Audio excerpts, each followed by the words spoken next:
worst by our government spending taxpayers' money to try and convince us they've got this under control. What an absolute joke, Isabel, isn't it?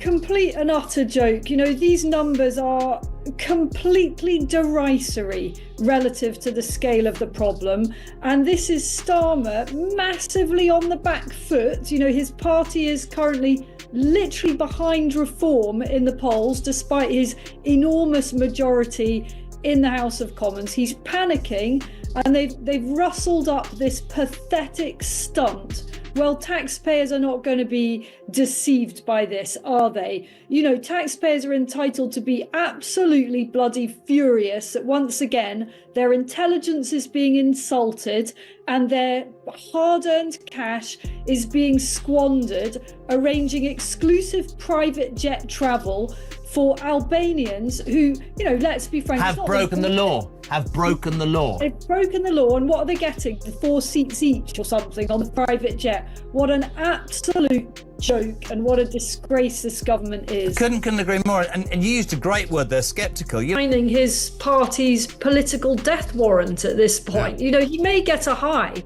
out of this for the next couple of years, or as long as he survives in Downing Street, which I don't think will be till the next election. He may get off on being one of the gang again in Brussels and being part of what he says Britain's back on the European stage and all of that. But the price that the country will pay is very high, and the political price that his party will pay, I think, is incalculable at this point. He's just played right into the hands of Reform and even of the Tories, who are just going to now, from now on until polling day, say that you Keir Starmer, have sold out Brexit. You've reversed what everybody voted for. We knew you wanted to do it, you plotted it, and now you've done it. And I had hope that on the back of these, Starmer didn't even try, by all accounts, to strike a deal which would enable us to send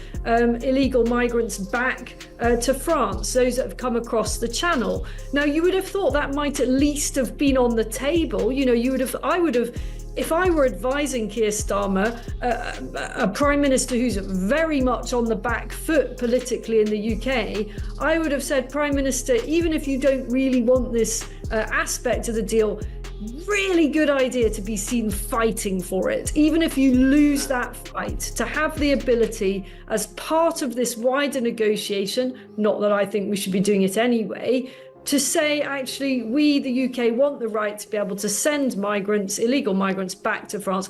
Didn't even try for it. The trade negotiators, insiders have said it was never even put forward. You know, the politics of that, the stupidity of not even trying to fight for that. When Isabel Oakeshott steps into the arena, she doesn't waste time with maneuvers. She delivers a calculated, high-velocity strike straight to the foundation. This wasn't a standard political exchange. It was a total tactical demolition that left Keir Starmer completely exposed and the audience in a state of shock. Oakshot bypassed the pleasantries and ignited a full-throttle offensive, transforming a routine debate into a high-stakes interrogation that dismantled the opposition's composure. She didn't arrive to offer suggestions, she arrived to execute a systematic takedown of Starmer's leadership. The focus wasn't on the minutiae of policy, but on a devastating critique of character, driving home the point that his primary liability isn't a lack of skill, but a fundamental failure of judgment. In her world, that makes him a profound liability, dangerous precisely because of his predictable, uninspired approach to power. Fundamental as this, what you see is an opportunity to actually replace that party. Let's just hear. She didn't make direct accusations, she sharpened her message through implication, stacking suggestion upon suggestion until the tension was impossible to ignore. Her remarks pointed toward unanswered questions, quiet connections, and possible political obligations that could fuel headlines for months, perhaps involving figures within his circle. Nothing was confirmed, yet the undertone alone was enough to draw viewers in, analyzing every word. She offered no proof, no formal charge, just a carefully aimed cloud of doubt that left one persistent question hanging in the air. What isn't being revealed?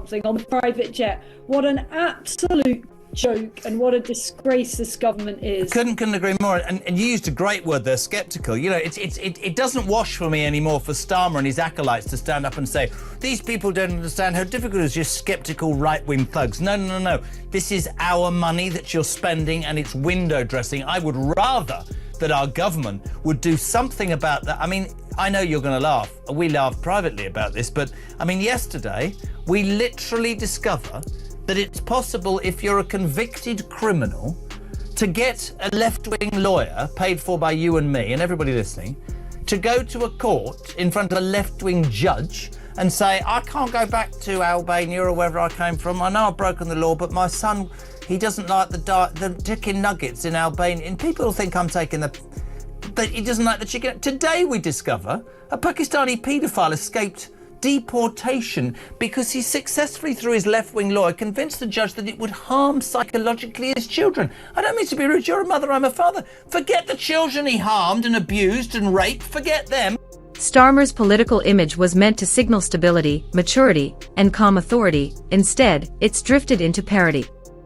He entered public life like a man determined to win trust with slideshows and spreadsheets, armed with policy briefs, tax plans, and the restrained energy of a corporate seminar. Isabel Oakeshott zeroed in on that gap instantly. While Keir Starmer recited figures and leaned on careful neutrality, she charged in with satire and razor-edged commentary that made even veteran analysts take notice. As he methodically worked through his notes, she dismantled the foundation of his crafted persona, exposing a contrast that felt unforgiving. A rolled-up sleeve meant to signal dynamism became, in her framing, a strained attempt at reinvention, less bold reformer, more weary lecturer trying to appear relatable. Even disruptive moments that might have energized a rally somehow flattened into monotony under his delivery. Her point went beyond style, it was about strength. Measured speeches and muted optics don't neutralize serious challenges, and when authority appears fragile in unscripted moments, the deeper question becomes unavoidable. Who truly commands the room when it matters most? Would find the Caribbean too hot. We're a laughingstock, Isabel. Seriously, we're in danger of becoming a bloody laughingstock. We really are. But it's the voters that are crying over this because we're the ones that have to face the consequences of having all these people in the country, in our country, who should not be here. And they're using it as some kind of hotel, despite the fact that many of these people that we're talking about here in these court cases actually have serious criminal records. Yes. And there is a reason that they're being deported. And I tell you, serious countries around the world do not do this to themselves. If somebody breaks the law, they get deported. It is as simple as that. They don't have the option to go. Isabel Oakeshott didn't merely comment, she cut deep. From the instant she began, she framed Keir Starmer as the embodiment of uninspiring leadership. In her telling, his speeches aren't calls to action but slow, energy-draining monologues, not forgettably dull, but the kind that visibly flatten a room. She targeted everything, the measured tone, the careful delivery, the fixed expression that feels better suited to a technical tutorial than a national address. It's not just that he lacks spark, she implied he pushes it away. And she made the audience sit with that impression. The sting, she argued, comes down to timing. With the country navigating uncertainty, people are hungry for clarity and conviction, yet what they see is caution wrapped in documents and rehearsed lines. Her critique wasn't simply about style, it was about risk. Because when leadership feels this muted, it leaves space behind, and history suggests that empty space rarely stays empty for long. Manifesto pledges that was all, as we were told, fully costed, everything's absolutely fine. Oh no, hold on, there's a massive black hole here. Well, is there? Because the Office of Budgetary Responsibility doesn't really agree with us. His blueprint for the next 5 years, number 10 denies it's a reset. We've got 6 milestones, 5 missions, 3 foundations, 7 pillars for growth. Are you as confused as I am? Can I just add one figure? 0 chance of turning this around. 0. Because there was a glaring omission in all of that, which is immigration. Yeah. It's like number one thing that exercises Labour voters and many others besides. And indeed Reform UK voters who are doing better than Labour in the polls at the moment. How could could he have left that off? You know, it is so astonishingly stupid that you begin to think, is there something else at work here? Is someone actually plotting to make this party, this leadership, this particular prime minister fail? How can they have left that off? Because talk to anybody, and I know probably I'm in a bit of an echo chamber. A lot of people that I talk to are very, very passionate about what's happening to our country as a result of the loss of control of our borders. But I think that many Labour voters and many who, you know, aren't sure who to vote feel really strongly about this. So why isn't it at the heart of his agenda? I find that utterly bewildering. And you know what? Every time that he makes a basic mistake like this, those on the other side, those in the opposition parties, literally Isabel Oakeshott didn't soften her stance. When immigration surfaced, she went after Keir Starmer not only on policy, but on resolve, arguing that under his leadership border control risks becoming more symbolic than effective, gestures without grit. In her view, that isn't simple miscalculation, it's political self-inflicted damage. She widened the lens to Brexit, gender identity debates, and his broader leadership style, portraying his record as a tangle of shifting positions, firm one day, evasive the next. To her, it signaled not flexibility but fragility. Voters, she suggested, aren't merely puzzled, they're exhausted. She dismissed his pub visits, photo opportunities, and carefully staged smiles as choreography rather than connection. Even reports of a £30,000 office furniture expense became, in her framing, a symbol of tone-deaf management. The broader charge was clear. Instead of setting direction, he appears to calibrate and recalibrate, overly managed and cautious to a fault, more a carefully branded product than a commanding presence, with a team that fades into the background rather than defining it. Yet even her intensity, Isabel Oakeshott argued, is often framed as a liability rather than an asset. She then turned to one of Keir Starmer's signature claims, his mission-led model of government, and dismantled it piece by piece. Instead of applauding the framework, she cast it as branding masquerading as strategy, polished slogans packaged as policy, slide decks standing in for decisive leadership. In her telling, the concept feels engineered in a communications workshop rather than forged through conviction.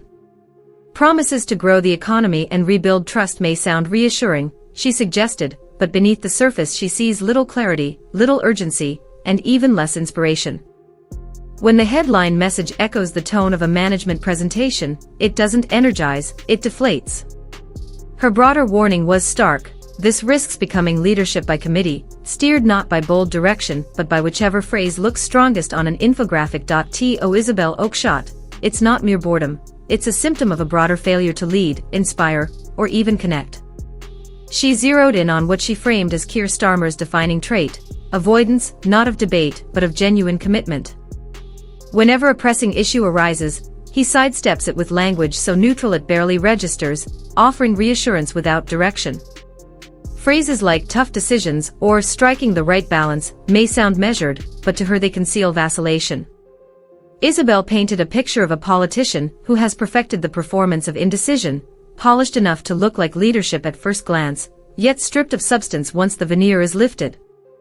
Behind the carefully chosen words lies little more than deliberate ambiguity, a skillful dodge packaged as governance. Even when he speaks, Isabel Oakeshott argued, it's like enduring a meeting that should have been an email, a meandering detour that avoids anything substantive, where clarity is treated like a live wire. Britain, she suggested, doesn't need a leader tiptoeing through policy. It needs someone willing to take a stand and withstand the fallout. She reserved some of her sharpest criticism for Starmer himself. His carefully curated, inoffensive image, designed to appeal broadly, has become his undoing. Every statement, every public appearance, feels filtered and diluted into the blandest version possible. Even moments meant to show defiance, Beergate, for example, fell flat under her scrutiny. What should have been rebellion came across as sanitized and forgettable, more the political equivalent of a librarian staying past curfew than a bold act of leadership. And that, Isabel Oakeshott argued, is the deeper problem. Keir Starmer doesn't just sidestep controversy, he avoids color, energy, and risk entirely, functioning like a smartphone on airplane mode, technically operational but completely disconnected. Even gestures meant to connect, holding a pint, passing a Greggs, or delivering speeches in rolled-up sleeves, fall flat because they lack authenticity. Isabel didn't need secret files to expose him, she simply held up a mirror. What reflected back was a man so devoted to caution, so stripped of edge and passion, that he has become the living embodiment of political beige. No scandals, no dramatic villainy, just a quiet, persistent inability to inspire. And in today's Britain, she warned, that might be the most dangerous flaw of all.